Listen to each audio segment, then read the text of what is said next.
धन धन सतगुरु रही आसरा। आप फेथ वर्सेस वर्डिट में डॉक्टर मोहिद्दीन साहब परम पूजनीय संत डॉक्टर गुरमीत राम रहीम सिंह जी इंसान के अनुयायी, उनकी सोच व सच्चाई इस प्रोग्राम के माध्यम से आप सभी जानते समझते व परखते हैं। तो आप सबका आज के इस लाइव डिस्कशन में बहुत बहुत स्वागत है। धन धन सतगुरु रही आसरा।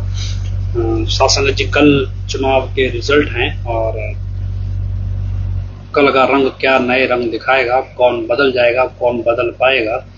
तो बहुत सारी चीजें हैं। ये चुनाव केवल एक चुनाव नहीं है और ये चुनाव बहुत सारी आने वाली गतिविधियों का एक सूचक है और किस रूप में कौन सी गतिविधि होगी ये मालूम नहीं है। तो हम कुछ पहलुओं पर चर्चा करेंगे क्योंकि हमारा जो आधार है अपने जीवन का वो आध्यात्मिक दुनिया से ज़्यादा जुड़ा हुआ है और हम उसी के अनुसार हर चीज़ों को देखते हैं, समझने की कोशिश करते हैं।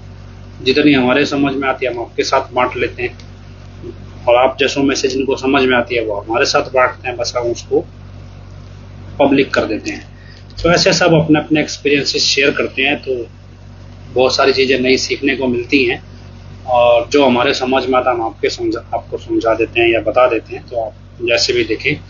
तो खैर, कल चुनाव का रिजल्ट आना है, लेकिन चुनाव का रिजल्ट आना एक अलग चीज़ है और इसके साथ जो गतिविधियां चल रही हैं उन गतिविधियों में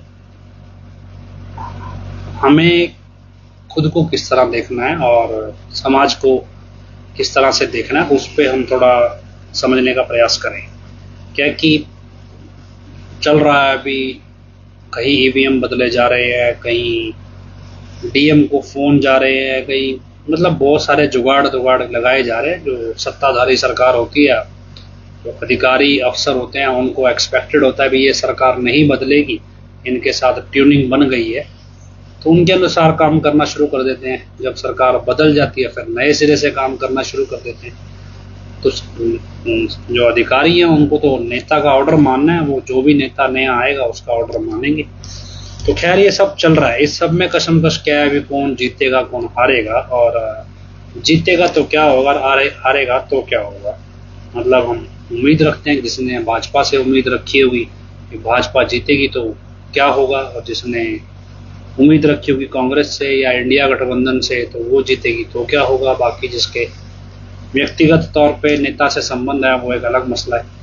तो खैर हम इन सारी चीज़ों को मौजूदा परिस्थितियों से समझने की कोशिश कर रहे हैं। अभी ये चुनाव केवल एक चुनाव नहीं है, ये अपने आप में एक धर्म युद्ध की तरफ बढ़ता हुआ जो कारवां है उस दिशा में जा रहा है और उसमें कई अलग अलग ओपिनियंस हैं। क्या कि आंसर देख के क्वेश्चन बना लेते हैं, तो क्वेश्चन देख के आंसर बनाना थोड़ा मुश्किल है। आंसर क्या है भी, कल जो जीतेगा उसके हिसाब से हम अपनी सोच बना लें तो उससे बेटर है भी आज हम अपनी सोच बनाएं और कल कोई भी जीते तो उसमें हमारी सोच सही साबित होनी चाहिए। तो इस तरह से हम देखते हैं। खास तौर पे पंजाब और पंजाब के साथ लगते राज्य, चुनाव के दौरान कई चीजें दावे किए गए भी, अगर भाजपा जीतती है तो पंजाब में सरकार गिर जाएगी और 6 महीने के अंदर राजनीतिक स्वरूप बदल जाएगा। इसके अलावा और बहुत कुछ है।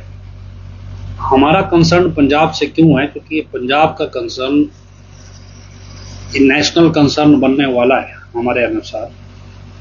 क्या कि श्यामा जी महाराज ने वचन किए थे कि काल गुरु की निशानी रहने नहीं देगा।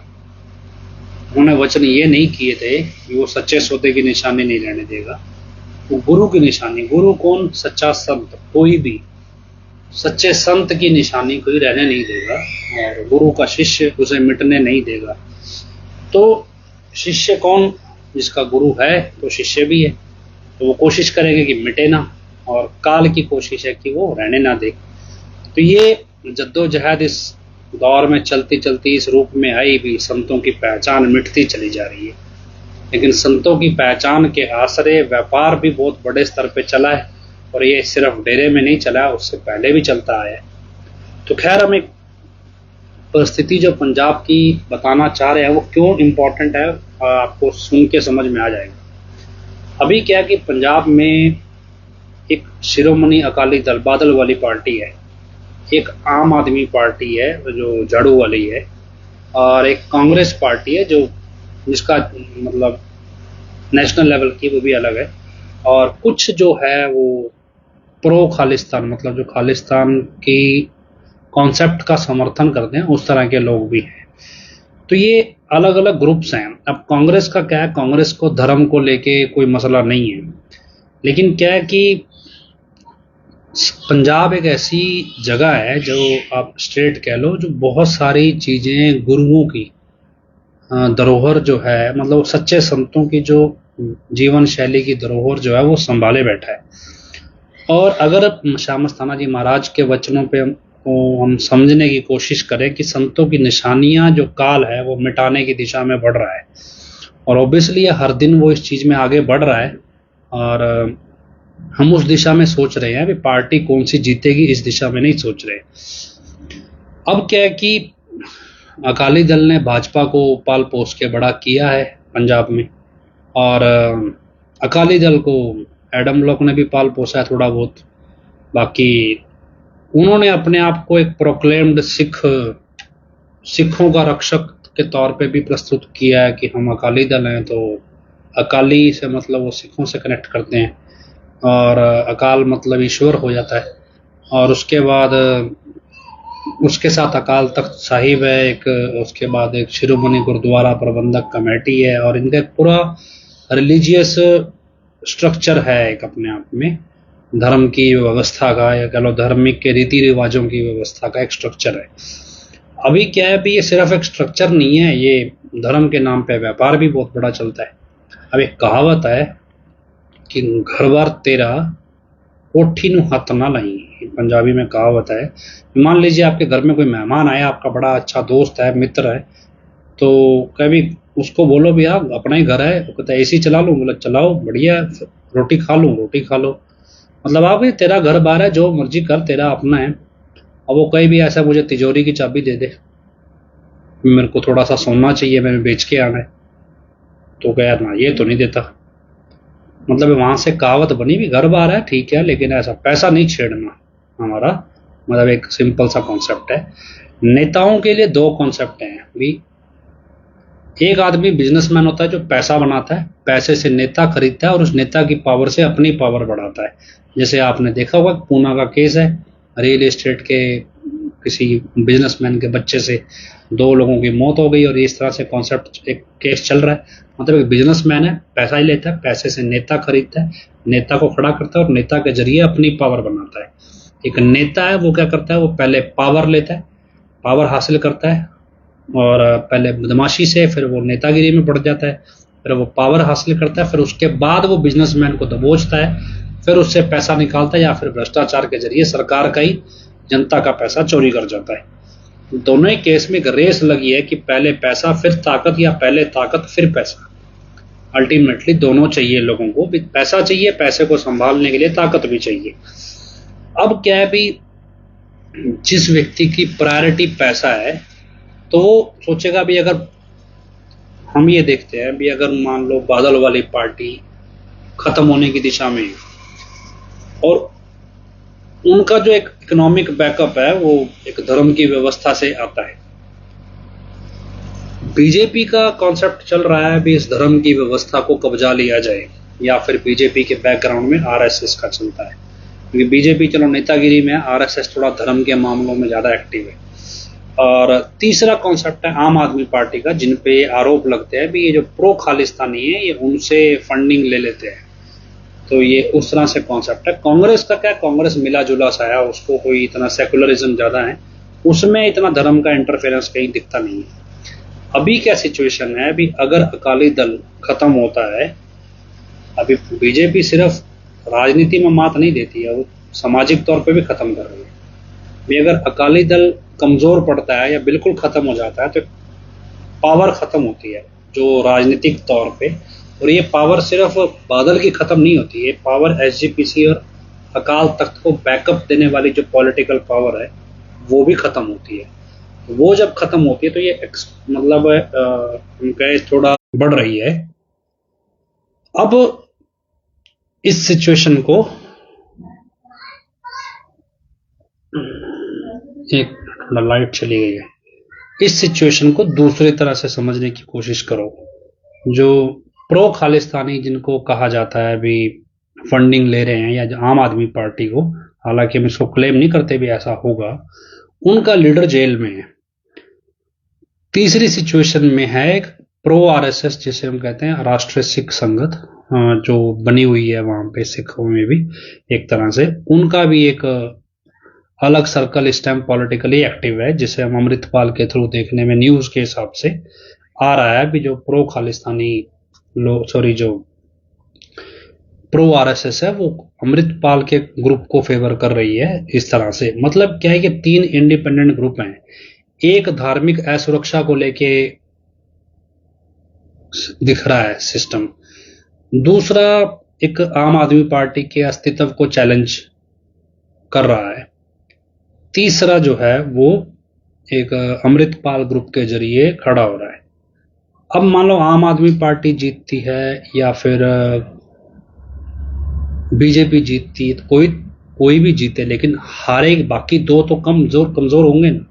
और सबसे ज्यादा खतरा मंडरा रहा है वो मतलब अकाली दल पे मंडरा रहा है। अकाली दल कमजोर होता है तो जो अकाल तख्त जो एसजीपीसी की व्यवस्था है इसका बैकअप कमजोर हो जाता है पॉलिटिकल। ऐसे में ये अपने आप में एक लड़ाई की फेज में आ सकते हैं। केजरीवाल का जेल में जाना तो हो सकता है प्रो खालिस्तान को भी लड़ाई की फेज में लाके खड़ा करे।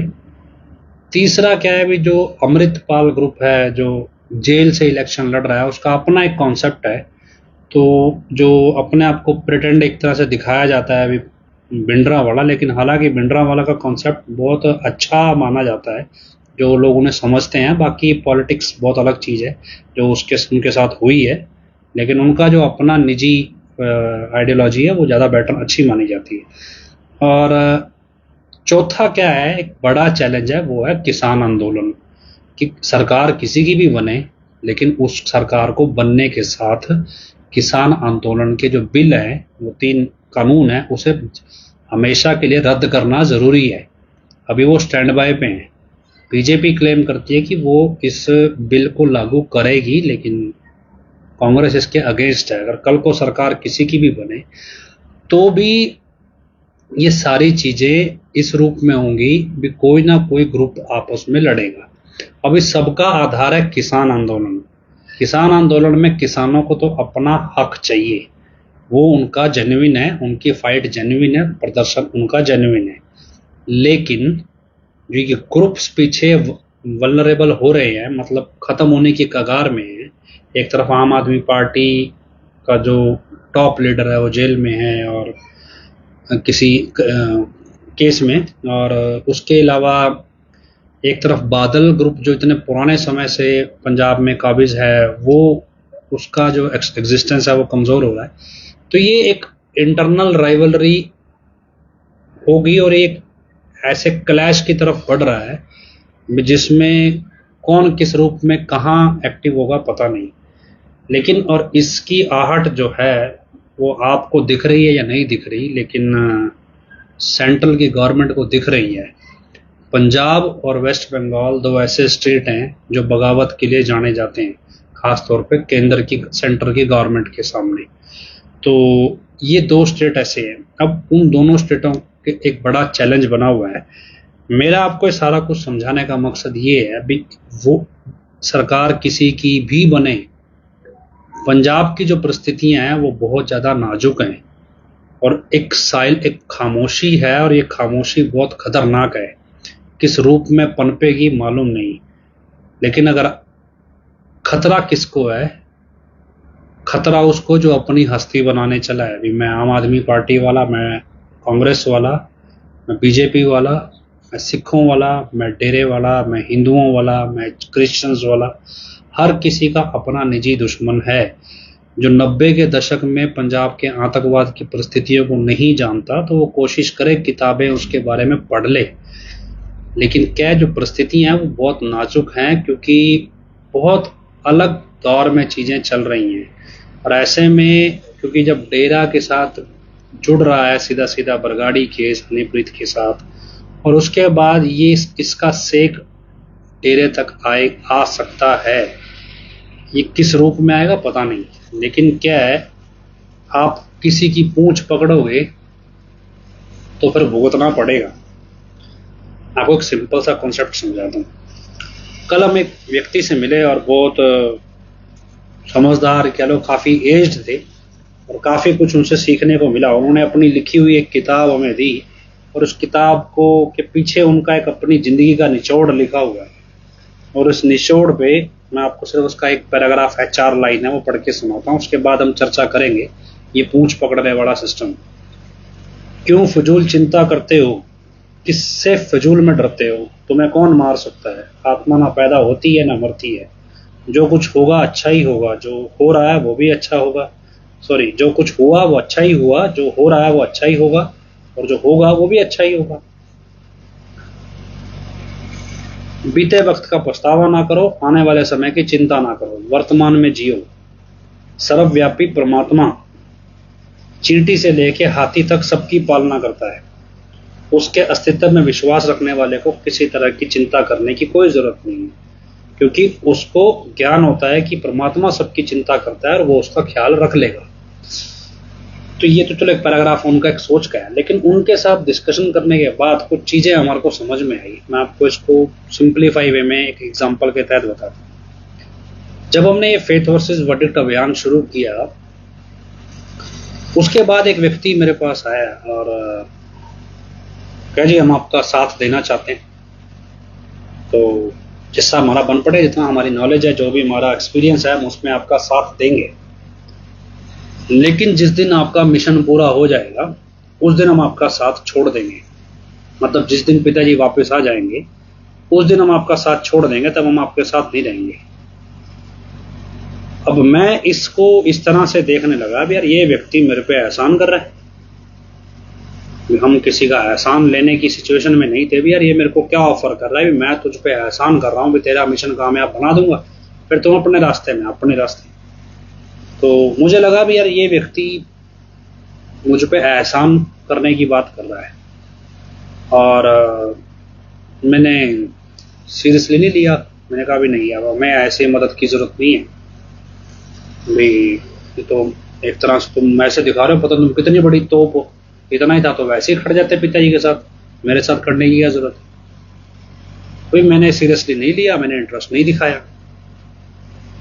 तो धीरे धीरे बढ़ते गए तो कल और आज में जब मैंने जिस व्यक्ति से मुलाकात हुई, कभी उसके बारे में आपको विस्तार से बताऊंगा, लेकिन अभी नहीं बताना चाहता मैं, क्योंकि मैं खुद उनकी किताब पढ़ लूँ, फिर मैं उनके बारे में पूरा समझूंगा, फिर मैं आपको बताऊंगा। तो क्या है कि जो चीज मैंने समझी वो ये थी कि हम किसी ना किसी की पूंछ पकड़े हुए हैं। पूंछ क्या है, किसी नेता की पूंछ पकड़े हुए हैं, वे नेता हमारे को पावर दिलाएगा। किसी बिजनेसमैन की पूंछ पकड़े हुए हमारे को नौकरी दिलाएगा।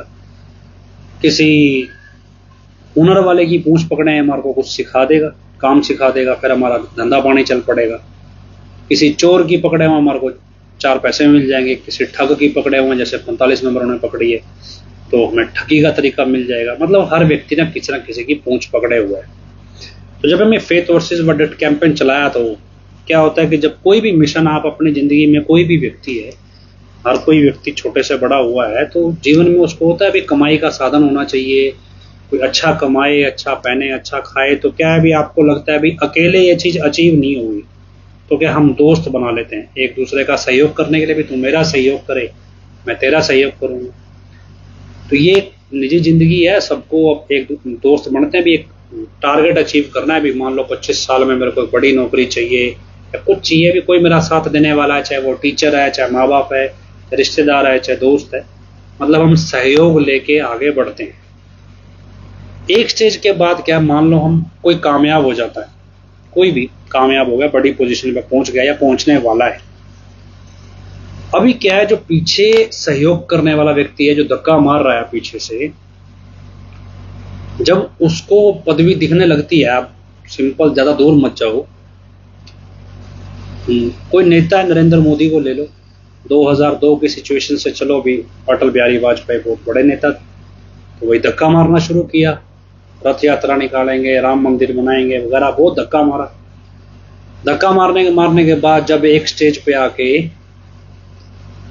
नरेंद्र मोदी जी को दिखने लगा प्रधानमंत्री का पद, और जब प्रधानमंत्री का पद मिल गया तब सबको साइड में लगाना शुरू कर दिया। मतलब क्या है कि हम जिंदगी की जिस दौड़ में जिन लोगों से सहयोग लेते हैं, डिपेंड करता है कि वो आपके साथ चल रहे हैं या आपके पीछे धक्का मार रहे हैं। दूसरा, हम जिस व्यक्ति की पूंछ पकड़ते हैं, क्या हम उसके साथ चल रहे हैं या उसे धक्का मार रहे हैं। हम डेरे में आए तो क्या हम पिताजी हमें साथ लेके कहाँ ले जाना चाहते थे? सचखंड। हम क्या सोच रहे हैं भी हम पिताजी को धक्का मार रहे हैं, भी हाँ डेरा चलाना है, हम धक्का मारते हैं, बोलो कितना पैसा चाहिए, दे दिया। हमने डेरे के लिए ये किया, डेरे ने हमारी क्या सुध ली, डेरे ने हमें क्या मिला डेरे में जाके? हम डेरे को धक्का मारने आए थे या पिताजी के बराबर साथ चल के सचखंड या सब कुछ आगे ले जाने आए थे? तो हम सोचा हम डेरे को धक्का मार के चला रहे हैं। तो दो तरह के कॉन्सेप्ट हम चल रहे हैं, भी हम किसी को धक्का मार के चला रहे हैं या उसके साथ सहयोग में खड़े हैं। दूसरे तरफ अगर आप खुद अपने आप से सेल्फ मोटिवेटेड हो तो क्या हम अपने साथ अपने सहयोगियों को बराबर चला रहे हैं या फिर वो आपके पीछे से आपको धक्का मार रहे हैं? अगर आपको मेरी बात समझ आ रही हो तो थोड़ा कॉम्प्लिकेट है, फिलोसफिकल है, फिर भी आप मेरे को बताना। दो चीज समझ रहे हैं, मैं आपको रिपीट करता हूँ कि हम चल रहे हैं, भी हम किसी की पूंछ पकड़े, किसी नेता की पकड़ लें, किसी प्रबंधक की पकड़ ली, किसी ने किसी मंत्री की, किसी ने किसी बिजनेसमैन की, किसी ने किसी चोर की, तो हमने किसी ना किसी का साथ ले रखा है। या हम मान लो किसी नेता के या किसी भी व्यक्ति के साथ खड़े हैं या फिर उसको धक्का मार रहे हैं। अब मान लीजिए कोई कहते हैं ना भी सबसे करीबी बंदा धोखा देता है। सबसे करीबी बंदा धोखा क्यों देता है? कि वो सबसे ज्यादा धक्का वही मार रहा होता है और सबसे जल्दी उसी को दिखता है भी यार सामने मंजिल आ गई, अब इसको धक्का मार मार के लेके तो मैं आया हूं, इसको साइड हटाओ, मैं ही पहुंच जाता हूं आगे। तो सबसे ज्यादा धोखा सबसे करीबी देगा, क्योंकि वो धक्का मार रहा है, वो आपका सहयोग नहीं कर रहा है। तो दूसरा है कि आप किसको धक्का मार रहे हो और किसका सहयोग कर रहे हो। अब ये जद्दोजहद अपने आप से कीजिए भी आप डेरे को या हम डेरे को धक्का मारने आए या डेरे का सहयोग करने आए। तो ये रेस है, इस रेस में मैं भी हूं। हमने एक मिशन उठा लिया, फेथ वर्सेस वर्डिक्ट की। हमारी आस्था बढ़ी, ये अदालत का फैसला बढ़ा, तो हमने कहा जी हमारी आस्था बढ़ी है। आस्था बढ़ी है तो हमने कहा भी ऐसा भी संगत को बोला भी आओ, मेरे जैसे को लगा भी यार अकेले तो ये अचीव नहीं होगा, तो ऐसा संगत का साथ मांग लेते हैं। करना क्या है? करना क्या है भी मैनेजमेंट को हटाना है। यार इन्होंने गंद मचा दिया, गदर मचा दिया, इनको हटाना है और पिताजी तक पहुंचना है। पिताजी तक तो पहुंचना समझ में आता था, इनको हटाना क्यों है? हम खुद ही पहुंच जाते हैं, पिताजी जाने उनका काम जाने। अब क्या है कि पिताजी का भी संत का बिछोड़ा है या फिर मान लो परीक्षा का दौर है या आजमाना है, कुछ ना कुछ तो सिखाएगा। तो पिछले 6-7 साल में सीख ही रहे हैं। सीखते सीखते एक चीज समझ आई भी, सहयोग में मान लो ले लिया, सपोज अब जितने भी लोग देख रहे हैं या जितने भी देखते हैं, हजारों लोग हैं जो हम आपस में एक दूसरे के सहयोग से चल रहे हैं। लेकिन क्या है कि एक स्टेज पे जाके कुछ लोग ऐसे होते हैं, उनको लगने लगता है भी यार मान लो मैं अपने आप को देखता हूँ, उनको लगता है भी यार मोहित बड़ा काम कर रहा है, भी इसको धक्का मार दें। अब क्या है कि या फिर उनको हमदर्दी होती है, प्रेम होता है भी यार ये बंदा इतनी मेहनत कर रहा है, इसका साथ देना चाहिए। तो मेरे को कोई व्यक्ति जैसे कोई बुजुर्ग है वो आशीर्वाद देते हैं ना, मेरे को आशीर्वाद देगा जी पिताजी आपको आपके मिशन में कामयाबी दें, अच्छी बात है, ठीक है। अभी क्या है कि कई बार होता है कि किसी का प्रेम हो गया बहुत ज्यादा, ये प्रेम कब मुंह में बदल जाए ये पता नहीं चलता है। क्या है कि संत जो होता है ना, संत के अंदर अनंत गुण है, उनके गुणों खत्म ही नहीं होते। कितने मर्जी गाए चलो, कितने मर्जी ढूंढते चलो, हर गुण मिलेगा उनमें, सर्व गुण संपन्न है। तो पिताजी को लेके जब हम सोचते हैं, जब हम पिताजी के साथ खड़ते हैं या पिताजी को धक्का मारने की कोशिश कर रहे हैं, कुछ भी हम अपनी सोच में समझते हैं या पिताजी को तक पहुंचने की सोच में है, तो पिताजी के गुणों में कोई कमी नहीं है, कितने मर्जी गालो खत्म ही नहीं होंगे। जब हम किसी इंसान के पीछे लगते हैं तो एक स्टेज के बाद इंसान के गुण खत्म हो जाएंगे, क्योंकि सर्वगुण संपन्न इंसान कोई होता ही नहीं है। संत होते हैं तो आदमी, तो आम इंसान तो नहीं होता। एक स्टेज के बाद उसकी कमियां दिखने लगती है। लंबे टाइम के साथ भी गुण तो दिख लिए, गुण देख के तो जुड़ गए। अब मान लो मैं कहूं कि मेरा कोई सहयोग करने जुड़ा, उसको मेरे एक आधा गुण दिख गया, लेकिन जब वो लगातार मेरे साथ रहने लगा, फिर उसको मेरे अंदर अवगुण भी दिखने लगे। गुण तो एक दो ही थे, वो तो खत्म हो गए। अब लंबा टाइम जब साथ चलोगे तो कमियां भी दिखने लगेंगी। हम कौन सा संत आदमी है, भी हम आम आदमी है, गलतियां हम भी करते हैं। लेकिन क्या है कि अब वहां पे क्या है कि मान लो किसी को लगता है भी नहीं ठीक है, जिनको अवगुण देखने की आदत नहीं होती, प्रेम पड़ गया, प्रेम कब मोह में बदल जाए पता नहीं चलता। अब इस स्टेज पे व्यक्ति सहयोग की बजाय धक्का मारने वाली स्टेज पे आ जाता है। जब प्रेम से मोह में कन्वर्ट होता है तो वो सहयोग की बजाय धक्का मारने की स्टेज पे आता है। क्यों? क्योंकि वो अपना मिशन भूल जाता है। भी पहुंचना तो मैंने भी पिताजी तक ही है, मेरे को मोहित तक थोड़ा ही पहुंचना है, मेरे को भी तो पिताजी तक ही पहुंचना है। अब प्रॉब्लम ये है कि ऐसे लोगों को जब आप कुछ कह दें कि भाई हमारे पीछे भागना कोई फायदा नहीं, हम ये जद्दोजहद किस लिए है, पिताजी हमसे दूर हो गए और इसलिए दूर हुए कि हमने उनकी शिक्षा नहीं सीखी, हमने नहीं सुना उनको। और अब सुना होता तो वो हमें उनसे दूरी क्यों होता, हम उनके वचन मानते तो उनका प्रेम हासिल करते। नहीं माने, नहीं सुना, नहीं समझा, पूंछ किसकी पकड़ ली? मैनेजमेंट की। पिताजी का क्या पता हमें यही सिखा रहे हो। भी तुम्हें लगता है भी तुम डेरे को धक्का मार रहे हो, जैसे लोग सोचते ना भी पैसा दे दो, प्रमाण दे दो, डेरे में बिजली का बिल नहीं भरा गया, डेरे में इतना पैसा चाहिए, इतने वकीलों के लिए पैसा चाहिए, फलानी चीज के लिए पैसा चाहिए, इस चीज के लिए पैसा चाहिए। क्या है, उनको लगता है भी यार ये सोचते हैं कि हम डेरे को धक्का मारने वाले। तो जो इस सोच के साथ चलते हैं वो इस बात पे पैसा देते रहते हैं, और उनको लगता है भी अगर हम ना हो तो फिर डेरा कैसे रहेगा, अगर हम पैसे नहीं देंगे डेरा तो खत्म हो जाएगा, और डेरे की वजह से हमारा अस्तित्व है तो हमारा अस्तित्व खतरे में आ जाएगा। तो ये एक हस्ती की लड़ाई है। लेकिन जब हम आपस में सब सहयोग से चल रहे हैं तो हमारी जो मिशन है वो पिताजी तक पहुंचने का है, और ये मिशन में हमें पहुंचना है तो इसमें किसी को धक्का नहीं मारना है। जब उस व्यक्ति से कल मैं मिला और उसके बाद मैंने उनकी सोच का और उसके बाद डिस्कशंस जो हमारे जितने भी लोग थे हम आकलन करने लगे, तो मुझे उस व्यक्ति की याद आई जिसने सबसे पहले मुझे बोला था कि जी हम आपका साथ तो दे देंगे, लेकिन जब आपका मिशन पूरा हो जाएगा तो हम आपको छोड़ के चले जाएंगे, आपको अपने आप आगे चलना पड़ेगा। तब मुझे लगता था कि वो इस तरह से सोचता है कि एहसान कर दे। तो क्या है कि असल में वो एहसान की बात नहीं कर रहे थे, उनको पता है कि वो ये जताना चाह रहे थे कि अगर आप हमसे सहयोग लो तो ये मत समझना कि हम आपको धक्का मार रहे हैं। भी कल को धक्का मार रहे हैं और कल को जब आप मिशन में कामयाब हो जाओगे तो हम फिर आपको रास्ते से हटा के खुद आगे लग जाएंगे। इसलिए हम आपको स्टेज 1 पे क्लियर करना चाहते हैं कि हमारी ऐसी कोई मंशा नहीं है, लेकिन सोचने का नजरिया है। उस टाइम मुझे लगता था कि वो मुझ पे एहसान तोड़ रहा है, आज मुझे लगता है कि वो अपनी जगह सही थे। तो क्या है कि रेस क्या है कि मेरे साथ ये चीजें हैं, और ये इसलिए मैं आपको बता रहा हूं क्योंकि हमने सबने पिताजी को भी ऐसे ही समझा है। जब हमारे सामने प्रबंधक ने रोना रोया, जी पैसे नहीं है डेरे में, ये काम करना है, तो लो जी पैसे लो, भी हमें देते हैं पैसे, अभी करा लो डेरे में काम। तो क्या है कि जब उस कॉन्सेप्ट पे संगत सोचने लगी कि हमारे सहयोग के बिना डेरा चलेगा नहीं, तो फिर पिताजी क्या भी फिर चला के दिखाओ अपने सहयोग से डेरा। पिताजी तो निकल गए, बड़ा लोगों ने हजारों करोड़ रुपया डेरे को दे दिया। जो डेरे में 1 रुपया दान नहीं देते थे तब भी डेरा लाखों लोगों की रोटी की व्यवस्था, लंगर की व्यवस्था करता था।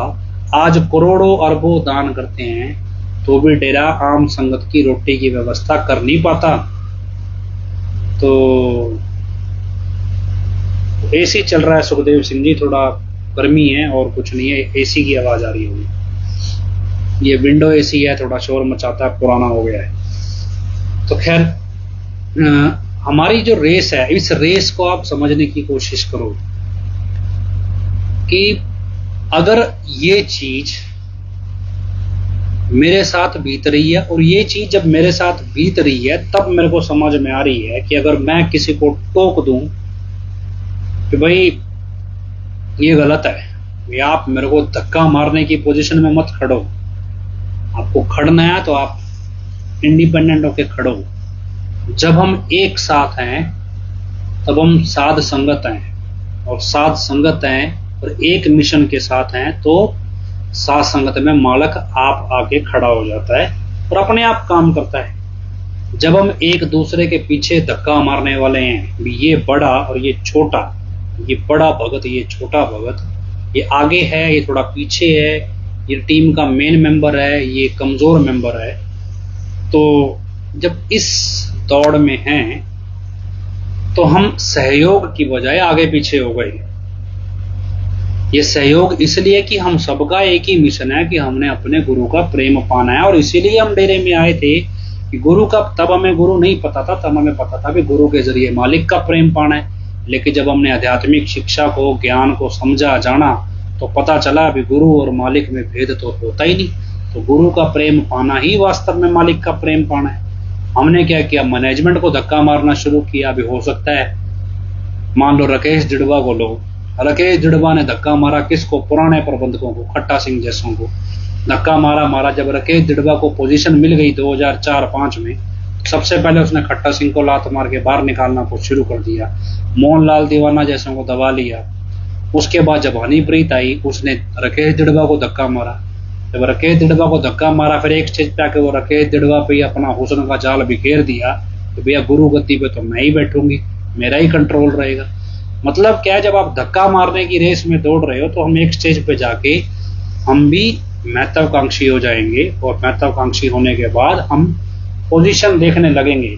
ऐसे बहुत से लोग हैं सिरसा में, मैं आपको एक दो नहीं बता रहा हूँ, सिरसा भी कहो जो डेरे के अंदर पुराने जुड़े हुए हैं और खास तौर पे डेरे के साथ बिजनेस की वजह से जुड़े हुए हैं। और तमाम लोग मेरे से क्यों नहीं बिगाड़ते, उनको लगता है भी कल को अगर पिताजी ने इसको कोई जिम्मेवारी बख्श दी या सेवा दे दी तो हम इससे क्यों बिगाड़ें, क्योंकि हमने तो धंधा चलाना है, हमें तो व्यापार से मतलब है, हमें कौन सा रूहानियत सीखनी है, हम तो व्यापार करने आए थे।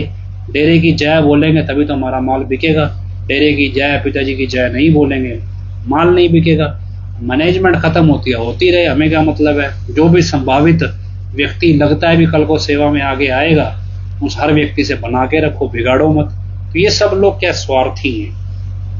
हमारा अभियान किस चीज पे, कि हमें तो गुरु का प्रेम पाना था, हमारी कोई दौड़ मैनेजमेंट तक हासिल करने की नहीं थी।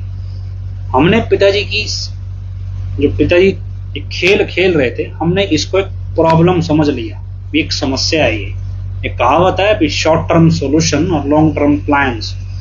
हमने क्या रखा भी यार समस्या खड़ी होगी, यार वकील केस हार गए, समस्या को सुलझा लेते हैं और बढ़िया वकील ढूंढ के लाते हैं, बढ़िया केस लड़ेंगे, बढ़िया PIL लगाएंगे, मामला हल हो जाएगा।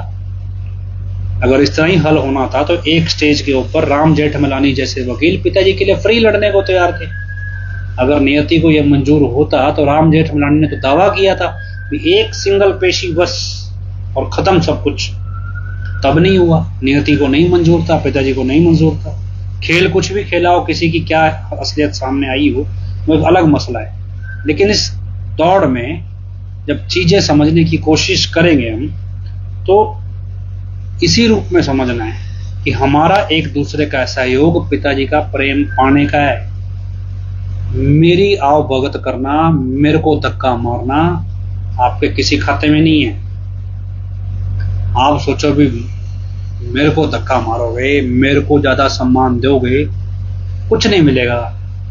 इसमें आपका भी नुकसान है और मेरा भी नुकसान है। एक स्टेज पे जब आपको दिखने लगेंगे पिताजी, तो आपको मेरे जरिए महत्वाकांक्षा दिखने लगेगी, और फिर जो रेस गुरु का प्रेम पाने की थी वो पोजीशन पाने की हो जाएगी, रेस गुरु को पाने की नहीं रहेगी। इसलिए ये सहयोग सिर्फ और सिर्फ गुरु को पाने का है। इस सहयोग में हम सब एक दूसरे को देख रहे हैं, हम सब हर रोज नई चीज सीख रहे हैं। मैं सिर्फ आपको बता रहा हूँ, ये सब साथ संगत के एक्सपीरियंस ही होते हैं जो डिस्कशंस में निकल के सामने आते हैं। जब फर्क सिर्फ इतना है कि हम इस पे डेडिकेटेड एक फेस के तौर पे, आपको एक चैनल के तौर पे बता रहे हैं। ये सब चीज जो है ये सबके साथ बीतती है। बस ये कि पब्लिकली हम इसको इसलिए कर रहे हैं भी हम संगत का मत हो जाता है। जब हम एक दूसरे के सहयोग से आगे बढ़ रहे हैं तो हम एक साथ संगत है जो अपने गुरु को वापस हासिल करने चली है, जो गुरु रूठ गया है उसको वापस मनाने चली है। और इसमें हम सब एक दूसरे के सहयोगी हैं, एक दूसरे को धक्का मारने वाले नहीं हैं। धक्का मारने की पोजीशन में जाएंगे, आपसी प्रेम को अगर मोह ममता में कन्वर्ट कर लेंगे तो हम पोजीशन ढूंढने लगेंगे। और ये चीज हमें समझ आई टाइम के साथ। मैनेजमेंट को गिराना इंपॉर्टेंट नहीं है, अपने आप को स्टेबल करना ज्यादा इंपॉर्टेंट है। हमारी लड़ाई अपने आप से है, मैनेजमेंट से नहीं। हाँ, हमें लगता था कि मैनेजमेंट ने धोखा दिया है, वो दिया है, हमें लगता क्या वो है, दिया है। हमारा जद्दोजहद है भी इस मैनेजमेंट के साथ खड़ोगे तो गुरु तक नहीं पहुंच पाएंगे, क्योंकि आप उनकी पूंछ पकड़ के नहीं पहुंच सकते। ये लड़ाई हमारी अपने आप से है और हमें अपने आप इंडिपेंडेंस गुरु तक पहुंचना है। हम साथ संगत है, एक दूसरे से सीख रहे हैं, हर रोज जिंदगी नई चीज सिखाई है। गुरु हमसे दूर हुआ इसीलिए मैनेजमेंट की पूंछ छोड़ दो। मैनेजमेंट की पूंछ छोड़ के मेरी पूंछ पकड़ लोगे, कोई फायदा नहीं है, वही काम होगा। आज मैनेजमेंट को कोसते हो, कल को मुझे कोसना शुरू कर दोगे और कुछ नहीं होगा। लेकिन क्या है कि जद्दोजहद कहाँ है? जद्दोजहद इस चीज की है भी जब चीज सीख रहे हैं तो हम मिलजुल के आगे अंजाम तक इकट्ठे पहुंचे। महत्वाकांक्षा नहीं है। अगर ये रेस खत्म करनी पड़ेगी अपनी लाइफ से, नहीं करोगे तो पिछड़ जाओगे, क्योंकि नियति ऐसा खेल खेलेगी आप खुद ब खुद दूर हो जाओगे। आपको लगे ऐसे बहुत से लोग मेरे साथ जुड़े या मेरे को धक्का मारने वाले भी जुड़े, उन्होंने मेरे को हर तरीके से सहयोग भी किया और अपनी क्षमता से बढ़ के किया। आज वो मेरे साथ खड़े ही नहीं, या कहें कि हम फेथ वर्सेस बजट के साथ नहीं खड़े। क्यों नहीं खड़े? क्योंकि हमारे जैसों ने बोल दिया कि भाई हमारे पीछे लग के क्या मिलेगा। लड़ाई तो रेस तो गुरु को पाने की है, रेस मैनेजमेंट को गिराने की नहीं है, रेस मैनेजमेंट को रास्ते से हटाने की नहीं है, गुरु को पाने की है। और इस रेस में मैनेजमेंट बाधा है तो आत्मरक्षा में मैनेजमेंट के खिलाफ लड़ना भी है। अगर मैनेजमेंट हमारे पे झूठे केस डाल के जेल भेजेगी तो दुश्मन है। दुश्मन है किसके लिए? हमारे और हमारे गुरु के प्रेम की दुश्मन है। तो उसमें लड़ना और जबर को सब्र से और समझदारी से, होशियारी से, कानून से आत्मरक्षा में आपका हर तरह का हक है, फर्ज है, अधिकार है। आप इस तरह से लड़ो, किसी भी रूप में लड़ो अगर आपका रास्ता कोई रोकता है, लेकिन दृढ़ता से चलो। इंटेंशनली मैनेजमेंट का गला घोटना है ये हमें नहीं चाहिए। हमारी तो जग्गू जी आप क्वेश्चन पूछना चाहते हैं, जग्गू एसपी जी को क्वेश्चन है तो क्वेश्चन आप पूछ लीजिए, क्योंकि सवाल पूछने वाले बहुत कम है, लेकिन फिर भी आप पूछना चाहें तो पूछ। तो मैं वापस अपना टॉपिक कंप्लीट करूं कि हमारी रेस इस चीज की नहीं है। जब क्या ये चीजें डिस्कशन में उतरती हैं तो एक स्टेज के बाद मान लो ये इरिटेट करने लगती हैं और फिर बंदा सोचता है भी यार करा क्या इतने सालों में, भी मेरी कोई कदर नहीं है। हम डेरे में ऐसे इतने लोग देखते हैं कि जब डेरे से सेवा, नाराजगी किससे थी कि मैनेजमेंट के किसी बंदे ने आपको मुंह नहीं लगाया, या किसी बड़े बंदे की पूंछ पकड़ी थी उसने आपको इग्नोर कर दिया, या पिताजी को हम सोच रहे थे कि पिताजी को धक्का मार के ऊपर चढ़ाएंगे उठाएंगे, लेकिन पिताजी ने आपको इग्नोर कर दिया किसी बात पे कि भाई हमने तेरा एहसान नहीं लेना। हमें क्या लगता है फिर मिशन क्या था? मिशन था गुरु को पाने का, मिशन था मालिक की भक्ति, ईश्वर की भक्ति कमाने का।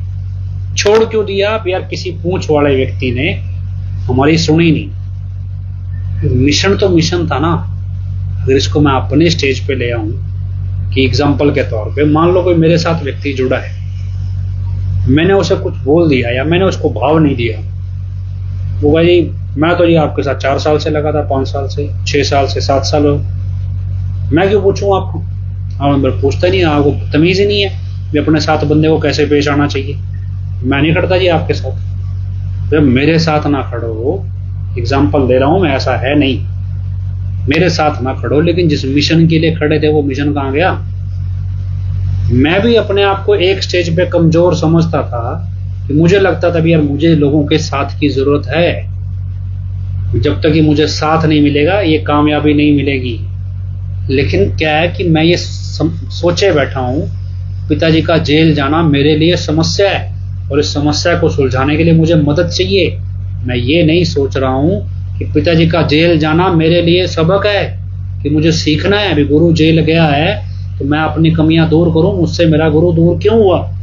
कहां मेरी लड़ाई समस्या सुलझाने की है या कहां मेरी लड़ाई अपने आप को उभारने की है? तो हमारी लड़ाई अपने आप को उभारने की है, ना कि समस्या सुलझाने की। किसकी समस्या सुलझा रहे हैं? जो हर समस्या का अपने आप में समाधान है। हम अपने आप को सुधार लें, समस्या खुद ब खुद सुलझ के आ जाएगी।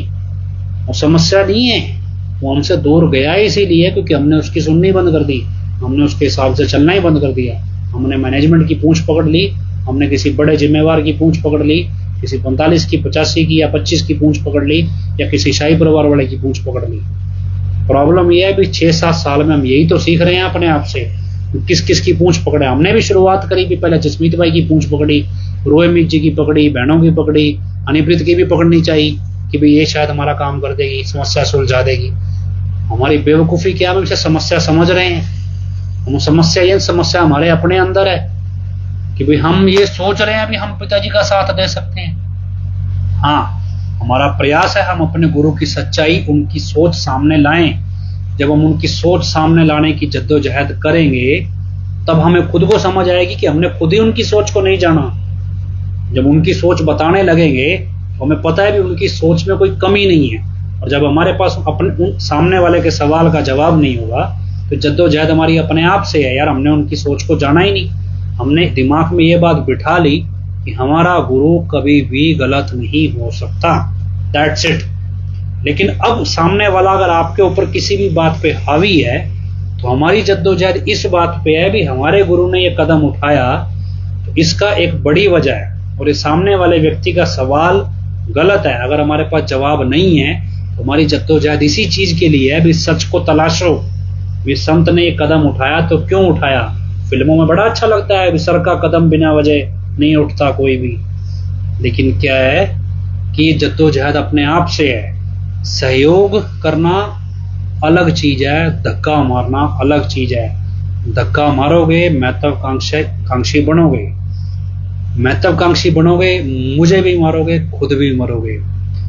ठीक है, भुगतेंगे, मैं भी भुगतूंगा, आप भी भुगतोगे। सहयोग से चलेंगे, हम एक संगत है, कोई बड़ा नहीं है, कोई छोटा नहीं है।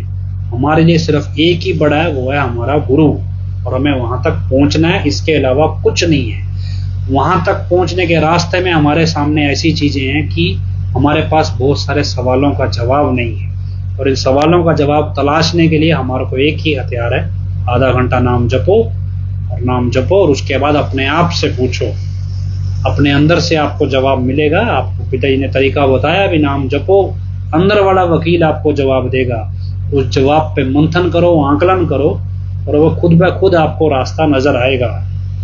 ये जद्दोजहद इसी चीज की है, ये और कुछ नहीं है। आप भागते रहो, हम भाग रहे हैं। कितने केस लगाए बैठे हैं, कितने केस खुद पे भी लगवाए बैठे हैं। किस लिए ये सारी रेस? किस लिए है ये सारी रेस? उन्हीं सवालों के जवाब ढूंढने की है जो सवाल हमारे सामने आके खड़े हो गए। भी हमें गुरु को कैसे डील करना चाहिए था, हमें कैसे पेश आना चाहिए था पिताजी के सामने।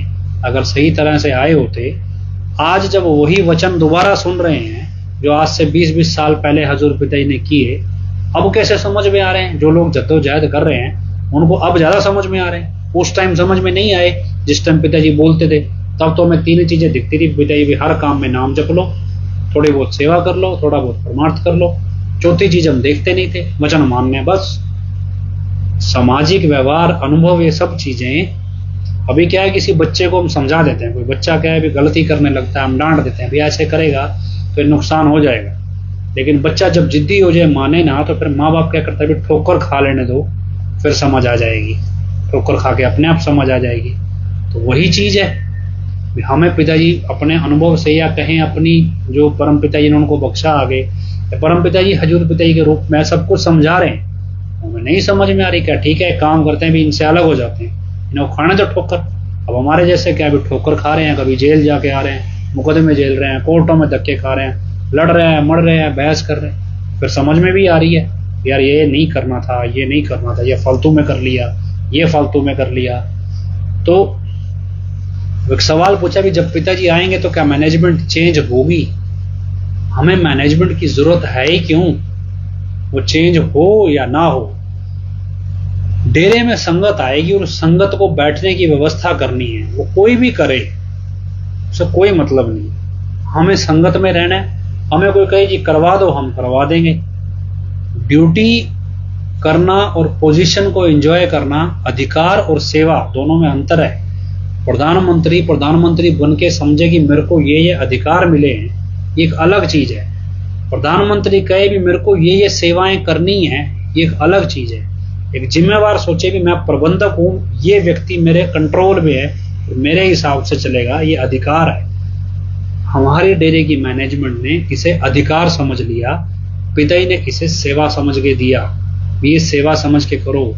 सच्चे सौदे की फकीरी दा मुकाम बड़ा ऊंचा, फकीरी है ये, मुकाम बड़ा ऊंचा है, लेकिन इत्थे मिट्टी होके रहना पैंदा, यहाँ पे अपनी हस्ती गवा के रहना पड़ता है। जब 45 मेंबर नाम चर्चा में आके बोलता ना मैं 85-45 मेंबर हूं, ऐसे बात करोगे 45 मेंबर से, मेरे जैसा बंदा ना 2011 की बात बताता हूँ, 2012 की बात है। मुझे लगता है बहन जी को हम फिर कभी लाइव पे ले लेंगे, आज शायद ना ले पाए क्योंकि घड़ी तो दिख नहीं रही मुझे, कोई है नहीं, 8:45 हो गए। तो एक किस्सा बताता हूँ। 2012 में पंचकुला की रूबरू नाइट थी, और रूबरू नाइट थी तो मैं पंचकुला ही पढ़ता था। पंचकुला के पास एक गांव है बरवाला, तो जितने भी 45 मेंबर, जितने भी आई टीम, तो 60-70 लोगों की टीम आई भी, रूबरू नाइट है, तैयारी करेंगे। तो वहाँ गांव के लोग, हम तो स्टूडेंट थे, तो नए नए यूथ फेडरेशन वाले 45 मेंबर बने थे, या हमें जानते नहीं थे, या कह लो उनको क्या मतलब, उनके लेखे भी हम भी गाँव के ही है। तो वहाँ अरेंजमेंट हुआ। अब गाँव की संगत जो थी वो बहुत ज़्यादा सीधी सादी थी, गरीब भी थी और भोली भाली थी। उनके लिए भी हम सिरसा वाले अपने आप में मसीहा थे, वो हमारे सामने ऐसे पेश आते थे भी है तो भाई अध्यात्म के बड़े ज्ञानी है। हमारा क्या था भी हम बचपन से यहाँ पले बड़े थे, मैं था, 1-2 लोग लड़के और थे मेरे साथ जो पढ़ते थे, हम यहाँ बचपन से पले बड़े थे, तो हमारे लिए 45, 85, 25, 15 एक जैसे ही थे। मतलब आपको अभी हरिद्वार में जाके कोई बोले जी मैं अपने शहर के मेन मंदिर का पुजारी हूँ, हरिद्वार वालों के लिए सारे एक जैसे से ही हैं। अभी होगा यार अपने घर में, हमारे यहाँ बड़े महंत बने बैठे, तो ठीक है वैसा ही था भी हमारे लिए 45, 85, 25 सारे एक जैसे थे, जबकि ब्लॉक की गांव की संगत के लिए बहुत बड़े सेवादार होते हैं। तो वहाँ क्या है जी, सेवा चलने लगी ब्लॉकों में, जगह जगह गाँव में प्रचार होने लगा, भी संगत इकट्ठी की जाने लगी। 1 हफ्ते का ये काम था। तो अब क्या हुआ कि जहां पे अरेंजमेंट किया था सबके रुकने का, उसके सामने गांव का सबसे मेन मंदिर था। तो उस मंदिर के पुजारी को हमने जाके बोला भी ऐसा है जी देखो रोज आपका स्पीकर सुनते हैं, हमारा ये 5-6 दिन का प्रोग्राम है, तो हमें थोड़ा प्रचार करना है, आप अपना स्पीकर बंद रखिएगा, आपको ऐतराज ना हो तो हम अपना स्पीकर लगा लें, हमारा दिन में 3-4 घंटे ये स्पीकर चलेगा। तो उन्होंने बोला कोई ऐतराज नहीं। हमने लगा लिया स्पीकर, डीजे वाले मैंने ही लगवाए थे। हमने क्या किया, उसमें कैसेट लगा दी, सत्संग क्यों जरूरी है। और वो सत्संग क्यों जरूरी है वो वाली कैसेट इतनी खतरनाक है, वे एकदम बड़ा तीखे मतलब शब्द प्रयोग किए हैं पिताजी ने उसमें। अब जब वो कैसेट चला करे तो 45 मेंबरों के पैर कांपने लगा करें वहां पे कि भाई साहब ये तो लड़ाई करवाएंगे गांव में। तो 45 मेंबर आके डीजे वाले को बोले डीजे बंद कर दो। मैं डीजे वाले के पास जाया करूं, मैं भाई चला इसको भी, पैसे तो हमने दिए हैं, तू उनके कहने पे बंद क्यों कर रहा है। अगर अगली बार बंद किया तो अपना डीजे उठा के ले जाइए, हम दूसरा ले आएंगे, हम पैसे देंगे ही नहीं। तो डीजे वाले ने मजबूरी में चलाए रखा। तो करते करते करते ये बात वहां पे बरवाड़ा से निकल के पंचकुला तक पहुंच गई। पंचकुला में कुछ ज्यादा मैनेजमेंट के बड़े खैर खुआ थे, बड़े बड़े तोपची सेवादार बनते थे अपने आप में। चमकोर जैसे थे लोग, चमकोर नाम का था एक बड़ा तोपची सेवादार। वहां से घूमते घूमते बात हो गया जी ब्लॉक बंगीदास को पूछो भी कौन है ये लड़के, और ऐसे बदतमीज हैं, 45 मेंबर से 25 मेंबर से ऐसे पेश आते हैं। उन्होंने भाई बंगीदास को वहां के साथ 15 मेंबर बिठा लिए और भाई ये कैसे लड़के हैं, बदतमीज हैं। तो फिर ब्लॉक बंगीदास को बुलाया गया। मतलब वो गांव के लोग इतने सीधे साधे थे, उनको कोई पता नहीं, मतलब ही नहीं है अभी, ठीक है अपना। इतने गरीब थे भी, जब नाम चर्चा में प्रसाद भी बढ़ता था तो भी संगत से 2-2 5-5 रुपए इकट्ठे करते थे प्रसाद बांटने के लिए। तो खैर वो ब्लॉक बंगीदास जब आया, उसने बोला जी ऐसा है भी, ये ना सिरसा के रहने वाले हैं, उस साइड के हैं भी, ये यहाँ के नहीं है, हमारे गांव के नहीं है, अभी आप हमारे पे मत चिल्लाओगे, तो उधर के हैं। तो अब करते करते वो 3-4-45 मेंबर, उसमें एक जितेंद्र खुराना भी था, जोनी जिसे आजकल प्रवक्ता बना हुआ है। तो ये सारे इकट्ठे हो गए, मेरे पास आ गए। बोले जी ये तुम लड़ाई कराओगे गांव में, स्पीकर क्यों चला रहे हो, सामने मंदिर है, तुम्हें पता नहीं है। मैं कहा जी ऐसा है, सुनाने वाला राजी, गांव वाले लोग सुन रहे हैं, सुनने वाला राजी, आपके क्यों प्रॉब्लम है। मंदिर वाले ने ऐतराज किया हो तो मेरे को बताओ। अभी मंदिर के पुजारी ने आके बोला अभी स्पीकर नहीं चलाना, किसी ने ऐतराज किया, उसने ऐसे झूठ मूठ बोल दे जी किया। मैं कहा चलो मेरे साथ अभी चलते हैं मंदिर के पुजारी के पास। हमने कहा पुजारी, क्योंकि हमारी गांव में बनती थी उनसे, हमने कहा अभी कोई प्रॉब्लम क्या, ना जी का ये क्या प्रॉब्लम है, क्या नहीं है। वो फिर जोनी था, 2-3 और थे, यंग थे उस टाइम थोड़े, ये बड़े बहसने लगे, 45 मेंबर से ऐसे पेश आते हैं, ये है वो है, ऐसे वैसे। और मैं उसको बोला, मैं कहा जी ऐसा है, जिस जगह मैं रहता हूँ और जिस जगह मैं पल पड़ा हूँ, वहां पे आप जैसे 45 मेंबर सैकड़ों की गिनती में घूमते हैं, हमारे लिए वो सारे एक जैसे से ही हैं। हमारे को ये 45 मेंबर की धौंस गाँव वालों पे चलाओ, हमारे पे मत चलाना। फिर बोला जी तुम कहाँ से हो। हम सिरसा से हैं, छासत नाम जी नगर से हैं, और डेरा के स्कूल में पले बड़े हैं, हमारे ऊपर ये 45 नंबर वाली धौंस नहीं चलती। तो मतलब क्या है भी, उसके बाद तसल्ली से हमने वो चलाया, सब कुछ किया। मसला क्या है कि जो ये रेस है ना पूंछ पकड़ने की, 45 मेंबर की, 25 मेंबर की, भंगीदास की पूंछ पकड़ के जब आप भंगीदास के लेवल की राजनीति सीख गए, फिर आप 25 मेंबर की पकड़ोगे। जब 25 मेंबर की सीख गए, फिर 45 की, फिर 85 की, फिर एडम ब्लॉक वालों की, शाही परिवार वालों की, सेवा समिति वालों की, जो बड़ा पिताजी के साथ नजदीकी दिखाओ उसकी, ये पूंछ कब तक पकड़ते रहेंगे। तो रेस कहाँ है, रेस खत्म नहीं होगी। यही चीज राजनीति में है। राजनीति में क्या है भी, लोगों ने रेस पकड़ ली, किसी ने बादल की, किसी ने कैप्टन की, किसी ने भगवंत मान की, किसी ने केजरीवाल की, किसी ने राहुल गांधी की, सबने किसी ना किसी की पूंछ पकड़ रखी है। किस रेस में दौड़ रहे हैं भी, रेस में क्या है भी, ताकत से पैसा या पैसे से ताकत, तीसरी चीज तो है नहीं। इज्जत तो किसी की कोई नहीं है, ताकत और पैसे का खेल है। डर किस चीज का भी, इस ताकत से हमें कोई मार देगा तो हमें अपनी ताकत बढ़ानी चाहिए। ताकत बढ़ाने के लिए जो भगवान मिला उसको तो छोड़ दिया। राजनीतिक विंग हो, नेता हो, 45 मेंबर है, इसके इनकी पूंछ पकड़ रखी है। पिताजी ने वचन कर दिया भी इनकी पूंछ पकड़े रखो, मझधार में ऐसी जगह ले जाकर डुबोएंगे जहां से कोई बाहर नहीं निकालेगा। तो क्या है भी, वही चीज हमारे साथ मत करो। क्या है कि हम अपने मिशन में चले, ठीक है अभी मैं एक स्टेज पे चला, मुझे लगता था कि मैं इसे अकेले अचीव नहीं कर पाऊंगा। मेरे को दिखता था भी समस्याएं, और वो समस्याएं हम सुलझाने चल दिए। समस्या सुलझाते सुलझाते समझ आया भी समस्या बाहर नहीं है, समस्या हमारे अपने भीतर है, अपने अंदर है। और समस्या ये है कि हमने अपने आप को समझना बंद कर दिया। जब हम अपने आप को समझने लगे तो समझ आया कि हमारी समस्या ये है कि हम सोच रहे हैं भी हम एहसान करके पिताजी को बाहर निकाल लाएंगे, जबकि समस्या ये है कि हमने पिताजी की सोच को समझना था, और समझ के उस सोच को, यही पिताजी ने कहा था भी हम क्या चाहते हैं हमारे बच्चे बता देंगे। तो हमारे बच्चों ने बताना था, जब उनको खुद ही नहीं समझ में आया तो वो घंटा बताते किसी को। तो हमारी दौड़ थी अपने आप को समझने की, पिताजी की सोच को समझने की, फिर उस सोच को बताने की। हमने इसकी बजाय मैनेजमेंट को दबोचना, पिताजी को केस से बरी कराना, इस दौड़ में दौड़ने लगे। ठीक है हमारा नीयत अच्छी थी तो हमें पिताजी हर रास्ते गाइड भी करते गए, हमें शिक्षा भी देते गए। हमारे जरिए न जाने कैसे कैसे काम उन्होंने संपन्न करा लिए जो हमें लगता था हो नहीं पाएंगे, लेकिन झुकने नहीं ना दिया हमें कहीं। चोट भी दी, हाथ रख के भी रखा। उम्मीद है भी आगे भी अगर हम कोई गलती नहीं करेंगे, उम्मीद भी पिताजी का आशीर्वाद बना रहेगा तो कोई गलती नहीं करेंगे तो हो सकता है मंजिल पे भी पहुंचे। लेकिन इस रेस को, पिताजी तक पहुंचने की रेस रखो, पोजीशन तक पहुंचने की रेस ना बनाओ। जो रेस 45 मेंबरों 85 मेंबरों ने बनाई, जो 25 मेंबर बंगीदासों 15 मेंबरों ने बना रखी है, जो एडम ब्लॉक ने बना रखी है। अब एडम ब्लॉक की रेस, उनकी रेस कहाँ शुरू हुई, उनकी रेस फिर नेताओं तक हो गई, नेताओं से प्रधानमंत्री तक। अल्टीमेट रेस क्या थी? भी सबसे ज्यादा पैसा आ जाए हमारे पास, सबसे ज्यादा ताकत आ जाए। उसके लिए फिर जो पैसा आया उसको संभालना भी था सारा वो गैर कानूनी, तो गुंडे पाल लिए। गुंडे पाले, अब गुंडे नशेड़ी थे तो नशे बेचने लग गए, जिनको पाला वो नशे बेचने वाले थे, उनके साथ नशे का धंधा करने लगे, और पैसा आएगा। क्राइम पे क्राइम पे क्राइम बढ़ता चला गया, जो रास्ते का रोड़ा बना उसे मार दिया। तो हमारी रेस कहाँ है? भी समस्या हमारे अपने साथ है, पिताजी के साथ नहीं।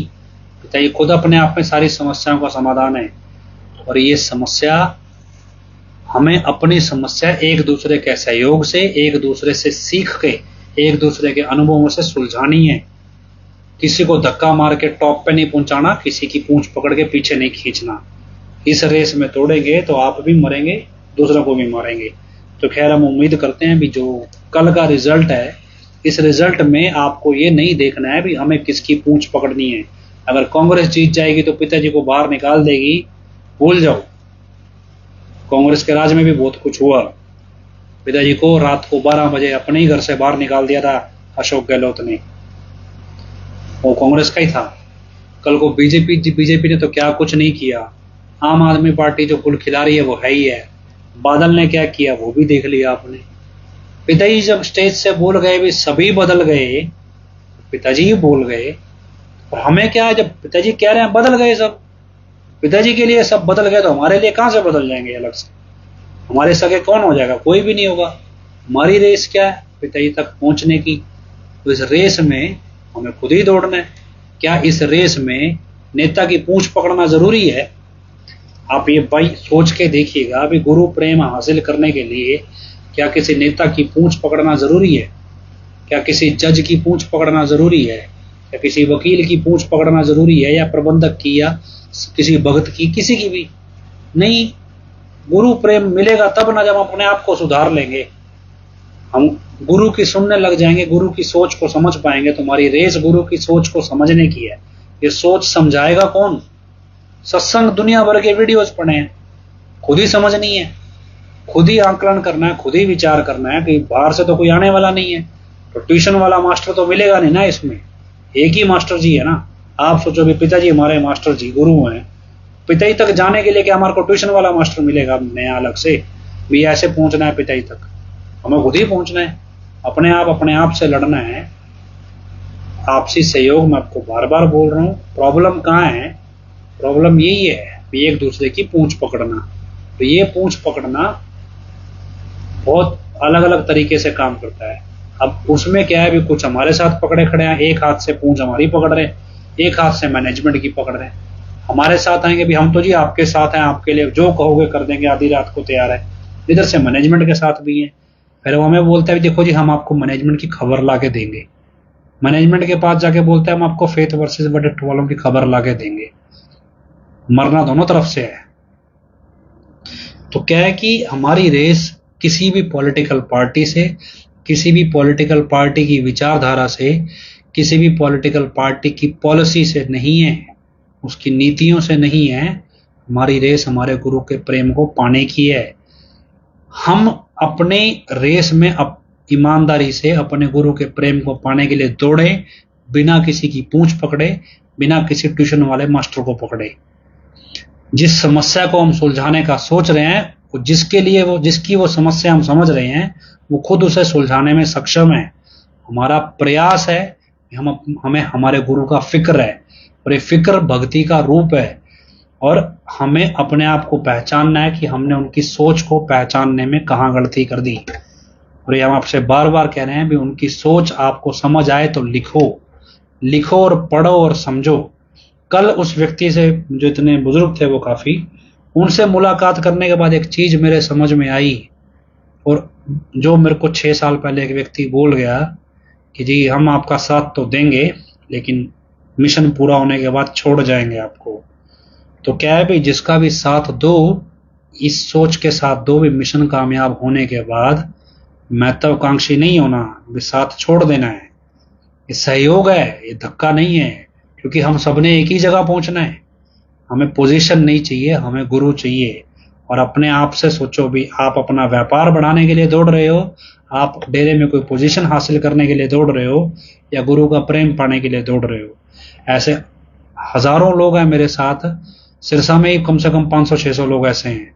उनकी रेस अलग तरह की है, सबसे ले आजा मेरी। ऐसा नहीं है अभी हम उनकी मदद भी करते हैं, वो हमारी मदद भी करते हैं, लेकिन उनकी रेस अपने बिजनेस को बचाने की है, गुरु को पाने की नहीं है। इसलिए हम उनके साथ खुले तौर पे दिखते नहीं भी। यार क्या फायदा ऐसे लोगों के साथ ज्यादा बैठ के, इनकी रेस ही अलग है।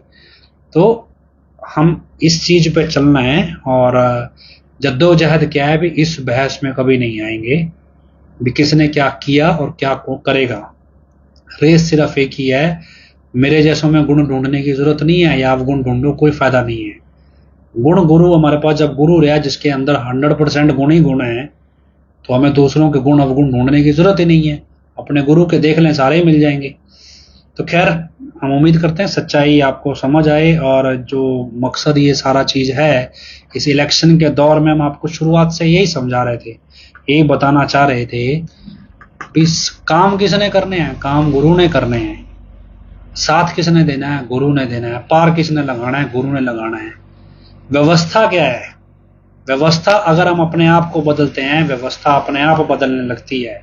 आप अपनी सोच बदलने की कोशिश करो, आपको अपने इर्द गिर्द व्यवस्था अपने आप बदलती दिखेगी।